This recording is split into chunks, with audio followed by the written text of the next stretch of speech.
Welcome to the session on market access.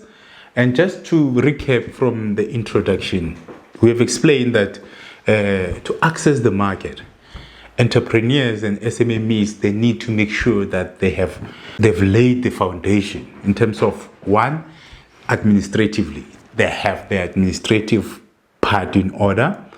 Two, it comes to the team.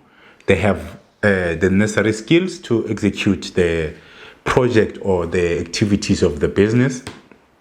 That's two. And three, they need to make sure that they are fully compliant with the legislative requirements of the industry. That's three. And then four, they need to prove that they have done similar work before. So they have references in the space that they want to access the market. And lastly is that they have the operational infrastructure to execute the opportunity or the project that they're looking for. So if you are an SMME and you're looking to access the market in a certain field, you must make sure that operationally you have the infrastructure to execute if you were given an opportunity. Not only the physical infrastructure, but as well as the financial resources. So that sometimes you need to have capex, you need to have working capital for you to run a project that you might be given. Those are the 5 key things that as an entrepreneur, as a SMME, you need to make sure that you have in order. You make sure that you continuously improve. And yes, initially you might not have everything, but make sure that you're continuously working on them. So now I'm going to repeat them because they are very, very, very important for SMMEs. The first one is on the administrative compliance. Make sure that you have your company registration document, you pay your CIPC, you make sure that you pay your tax, you have your tax clearance. If you're in your sector, they're looking for a letter of good standing from Department of Health, you have those in order. So on administrative side, you have proof of res, you have ID copies of the directors, shareholders agreements, proof of res for the company. So that's on the administrative side. You need to make sure that you have those in order. We're going to go into details in terms of what is required and how our app assesses you on those. That's the first one on the administrative side. The second one is on the industry compliance. Certain industries require certain things. So if you're in mining, you need to have a mining license. If you're in training, you need to have you need to be accredited for the training courses that you're offering. If you're running a franchise, you need to have a franchise agreement. If you are providing food, you need to have food and safety, health and safety certificate. So those are the industry specific. So the second one is to make sure that you have industry specific compliance for the sector that you are focusing on. That's the second one. The third one is you need to make sure that you have a team to be able to execute whatever the opportunity that you might be granted.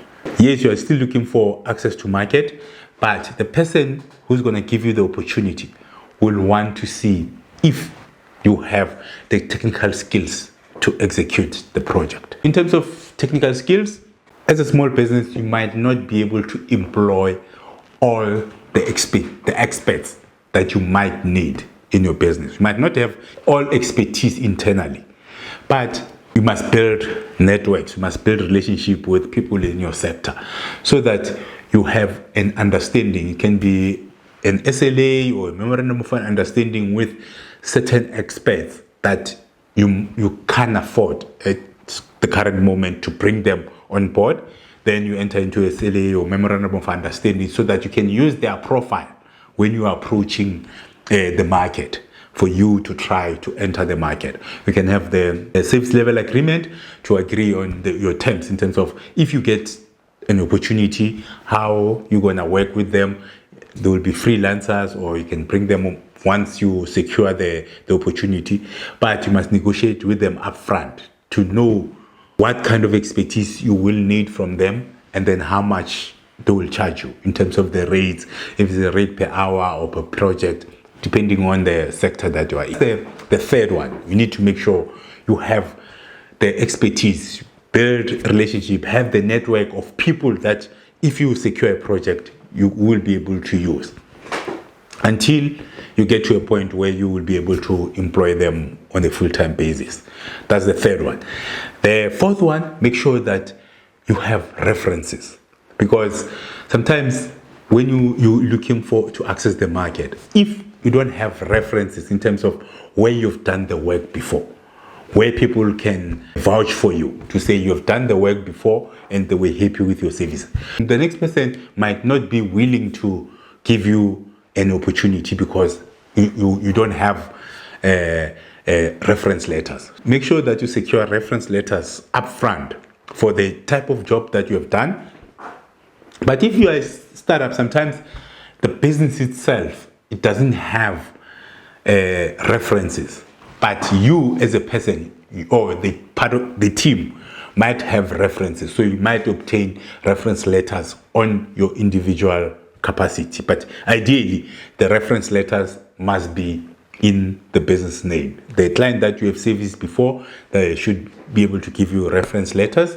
At least have 5 reference letters, and they must not be older than 3 years, those reference letters. So that's the fourth one. That's the fourth key factor that you need to make sure that you is sorted. And the last one is you must have your operations. You must have the infrastructure to execute the project, depending on the type of project that you'll be executing. But let's say a certain company wants to give you an opportunity, they must be able to come and verify where you are operating from. Even if you don't own the infrastructure, maybe enter into a service level agreement with people who owns the infrastructure, so that you can show your potential market to say, even though I don't own the infrastructure, but I have this service level agreement with so and so. Whenever I have the job, then this is how we're going to execute the job. We have the service level agreement. This is how they're going to charge me for the equipment or for the facility that I'll be using. It's not that you need to upfront have the facility. You might enter into a service level agreement or lease or whatever agreement, memorandum of understanding, whatever agreement you can enter into with the company that or the institution that will be providing you with the operational infrastructure. But if you can secure the operational infrastructure, so that when the people are giving you opportunity, they have infrastructure that they can verify, so that you give them that confidence that you will be able to execute the project. Under the operational readiness, you need to make sure that the other one is, sometimes you need capital expenditure to execute certain projects, or you need working capital to execute the project.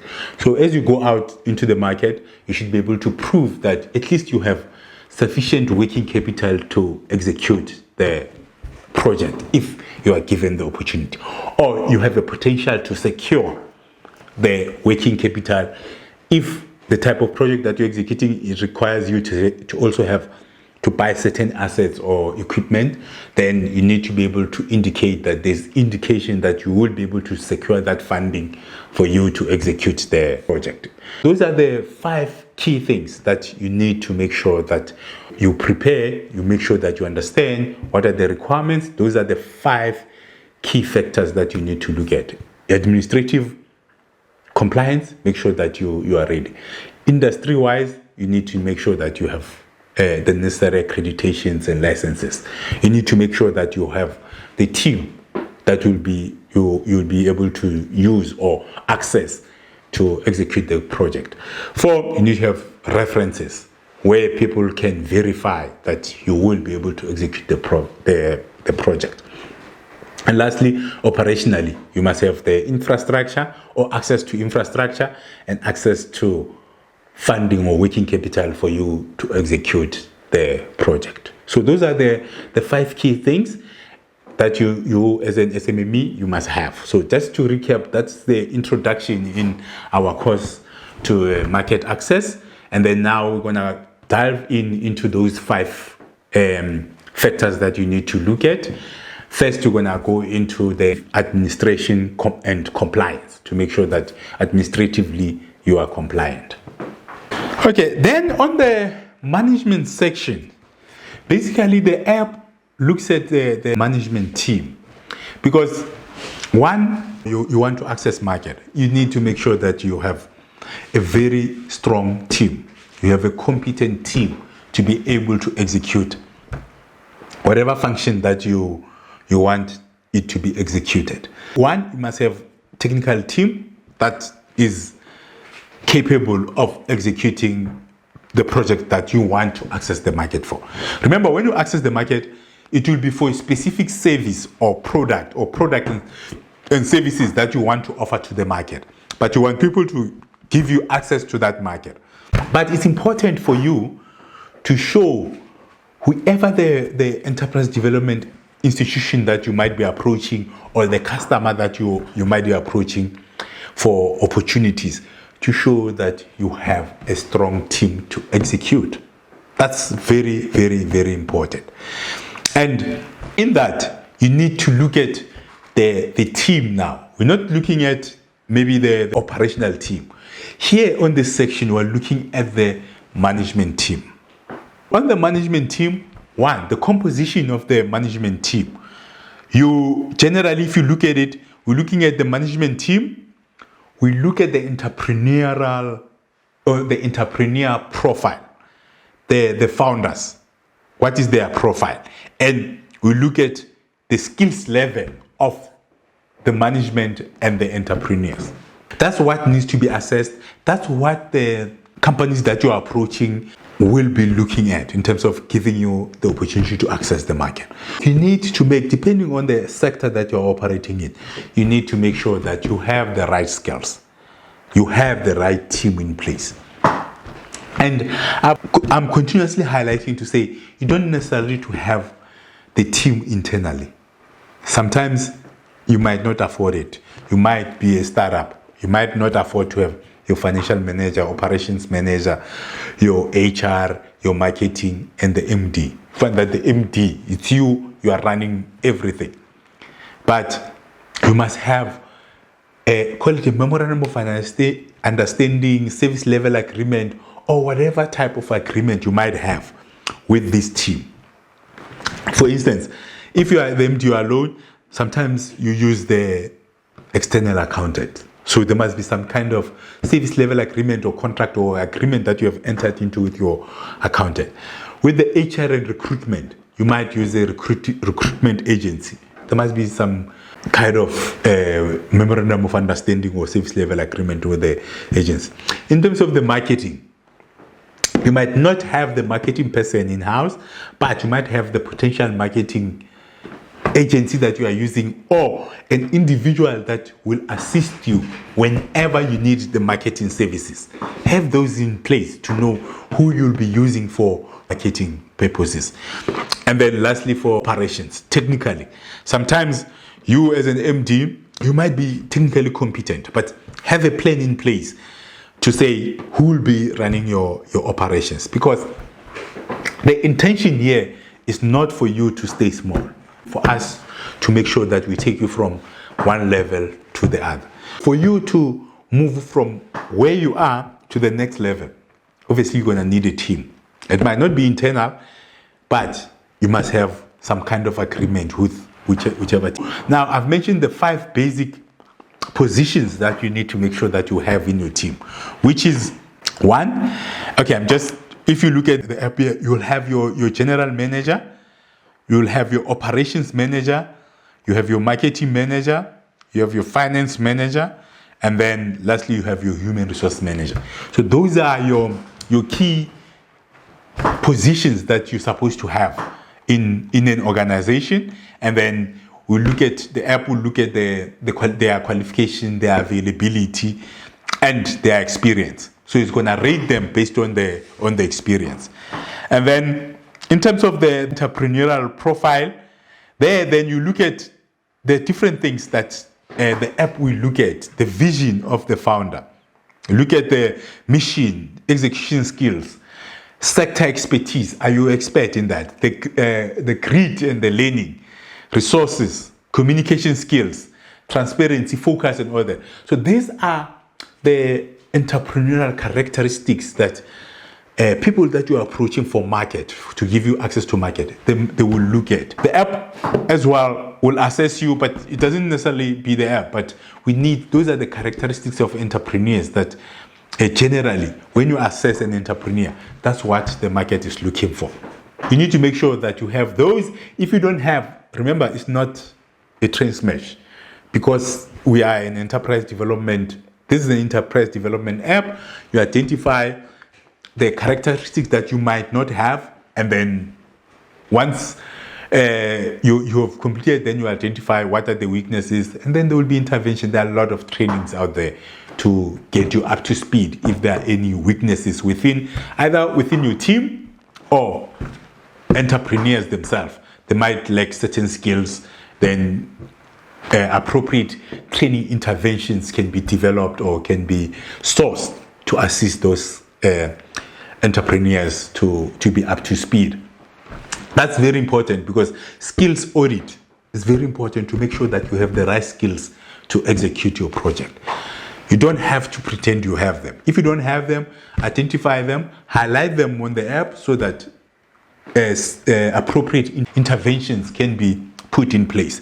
The last one, under the team or management section, we look at the technical skills.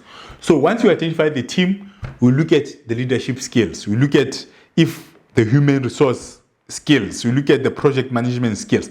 These are the key skills, your financial management skills. So you get rated on those, because you need to be able to execute project. You need to be able to manage the business. You need to be able to manage your human resources, and then you should be able to lead. This tool, it helps you to assess those key skills that are required from a team, to make sure that you have the necessary skills within a team to access the market. Because sometimes lack of skills are the certain things that makes other businesses or the market not to give you an opportunity, because they don't have confidence that you will be able to execute the opportunity. We look at your team globally. One, the team that you've appointed. Two, we look at your the entrepreneurs, the founders, the profile of the founders. And then lastly, we look at their training levels, if there are any gaps that needs to be filled, so that there can be an appropriate interventions to make sure that you have a correct, in terms of the team, appropriately skilled, enough in terms of the people, and then as well as enough, you have the necessary skills to execute the project. Skills and the management team is very, very important for you to access the market. It's critical for the businesses to make sure that they do a proper skills audit in terms of the management, to see where they are lacking, so that the interventions can be put in place before you even approach the market. Or you can approach the market for opportunities, but when you approach the market, you can indicate that maybe we don't have business skills, or we lack 1-2 business skills. And most of the time, businesses that give access to market, they are willing to develop SMMEs. They are willing to put in money in the development. Once you do your skills audit, you're honest as possible, there might be even opportunities from your potential customers to train you on certain areas. This management section is very, very important if you want to access the market. Make sure that you assess your team honestly. You must be as honest as possible. Identify the key weaknesses and the corrective actions or the training interventions that your team might require. So that's the section. We're going to go into details in terms of each section or each topic that you need to address and how you do the rating. Now, as an entrepreneur, then how to use our app in terms of how to complete the market access assessment. After you've logged into the website, you'll come here to say, yeah, complete your business plan. And then you see it changes to manage your business plan listing. If you click on manage business plan listing, this is your organization. It will be listed like that. It shows you where you are in terms of the rating. Ideally, it's for you to be on 95% so that the market can see that you are compliant. Now, to update each section, you will have to click on your business. Then it will bring you this dashboard. So basically on this dashboard, it's got all the key sections that you need to consider or that you need to work on as an entrepreneur to access the market. The first one is administrative section. You need to complete all the sections by clicking on that rating there that you see there. So if you click on it, it will give you a form that you need to complete. And the second section is on management. This is assess the management and the technical ability and know-how of the team. And the third one is on the market section. It assesses your value proposition, the market that you have already secured, the barrier to entry, and the industry growth. So this is just analyzes the market for you to see if the market that you are going into is viable, and it rates you. And then the third one is on the operational section. It gives you the overall rating. So on the operation section, we look at the operating system, we look at the operating and technical compliance. We look at the systems and processes because they are very important to look at. And the fourth one is on the finance section. The funding that is required, the working capital required, and the actual performance, your current actual performance. And then the financial projections that you have made and the financial security. What security are you providing? And then on the fifth one, we're looking at the social impact, which is the social empowerment and the job creation. So there you're going to do the self-rating, where you rate yourself in terms of where do you see yourself, but the app will guide you. And the last section is on legal section, where legal compliance, are you compliant with the requirement of your industry, and if there are any litigations that you are involved in. This is the dashboard for accessing the market. As you complete it, first you will self-assess yourself to see where you think you are. And on the red one, then the facilitator, you'll appoint a facilitator through the app who will assess the same things that you have assessed, so that when we send out your profile to potential institution that will be able to give you access to market, it will have both the ratings, your ratings and the ratings of the facilitator. Make sure that when you complete this, you are as honest as possible. If you don't have the documentation, just be honestly respond to the questions that are asked in an honest way, so that even when the facilitator is doing the facilitation to support you, they know that they are starting from the correct base. Because in an effort for you to score a higher overall score, you might want to exaggerate some of the rating. It's not important. It doesn't help you.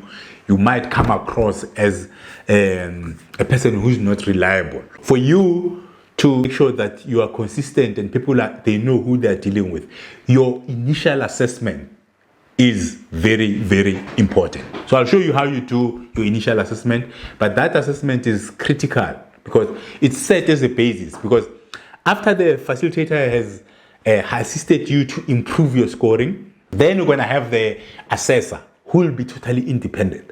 Will also assess your score to see if the scoring was reasonable and it was consistent, so that he can recommend your business for access to market or access to funding or whatever the opportunities are there. So depending on the consistency of the scoring, it's important for you as an entrepreneur to be honest when you're completing this assessment tool. To complete the assessment tool, depending on which section you want to complete, if let's say you want to complete the industry growth, you just click there on self-rating. You have the tab there. If you click there, then it opens you a window for you to show you the items that you need to assess. For example, it's operational system, is documentation, is the training that is being provided. So there are different scores for that item. So for you to edit the score, you simply go and click on edit. So on edit, you open this form. Then there's a question, operation management. This one is the overall comments that you give in terms of the supporting document that you verified or the supporting documents that you use. And then on the challenges identified as an entrepreneur as well, be as open as possible, because this is the development areas. Because if you try to hide the challenges, then the system or the people who are assisting you, they wouldn't know which area you want support on. So it's very important for you to be able to identify the challenges. It's mainly on this section. And then the corrective actions is on the corrective actions that you think they must be taken. So it will be your view as an entrepreneur, and the facilitator as well will have a view on what corrective actions can be taken. So these are the actions that will be taken to improve your scoring. There must be interventions that are required, and then the app, as its objective is to facilitate access to markets, it also facilitates access to training. If you identify opportunities here and you put in the corrective action, then the platform will be able to identify the entrepreneurs who need a certain intervention, that it will group you together and source that specific intervention on your behalf. It's very, very important when you're completing this form that first, to be honest on the first section, honest throughout, obviously, but being as clear as possible on the challenges that you have on this section, and then the corrective actions that you wish they could be taken, or the corrective action that you're gonna take. It depends. Sometimes there are certain things that you will be able to do on your own, but there are sometimes certain things that you can't do on your own. So here you indicate the corrective actions that needs to be taken. Then you get to the assessment itself, where there is a drop down. We made it easy for entrepreneurs. It's the drop down. It gives you options. Then you just choose the closest options to your organization. Here, the first one, for instance, say operation management system. Okay, is it sufficiently documented? Do you have sufficiently documented policies and procedures? If yes, then it will be sufficiently. And then if no, if it's insufficient, it's documented but it's insufficient, then you choose that. Or if you don't have the system at all, be honest about it so that we know what interventions your organization will need if it requires intervention. It's not that if you put in a negative, call it a negative answer, you wouldn't be assisted, but you will get an appropriate assistance if you are honest when you complete this diagnostic tool. This is what we call the diagnostic tool, because it diagnoses the challenges that you might be having in you accessing the market. But the important thing is to make sure that you have access to market. So we identify all the problems challenges that you might have, and then make sure that they are addressed. Here on the system, and then on the operational management, then we have, is the system documented?